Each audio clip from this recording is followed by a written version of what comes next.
जय मल्हार, नमो आदेश, शिवशरणाथ, जय भवानी, जय काळेश्वरी. मित्रांनो, चंपाषष्ठीच्या आज सर्वांना हार्दिक शुभेच्छा. मी गुरुवर्य योगेश गुरुजी. आज खंडोबाचा चंपाषष्ठीचा महोत्सव आहे आणि घट बसवलेला तसाच आहे. तुम्ही व्हिडिओ बघितले असतील आणि फोटोही टाकलेले होते. तर आज सकाळी सकाळी उठून पुरणपोळीचा देवाच्या नैवेद्याचा वगैरे सगळा तयारी झालेली आहे आणि आता अभिषेक मी करत आहे.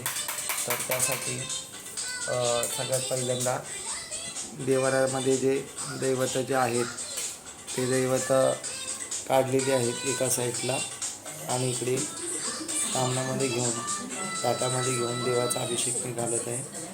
तर यासाठी पंचामृत बनवलेलं आहे, लिंबू घेतलेला आहे, पाणी आहे आणि सगळ्या दैवतांचा ताक वगैरे सगळे स्वच्छ करून घेतलेले आणि लिंबूनी पंचामृताने देवाचा अभिषेक करण्यात येत आहे.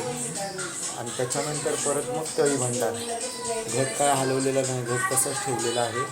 स्वच्छ बहुत घेऊन देव करून घ्यायचे आणि त्याच्यानंतर परत हे अभिषेक वगैरे सगळ्या दैवतांचे करून मग नंतर परत हे दैवत ठेवून सगळं करायचं असतं. तर चला अभिषेक करूया.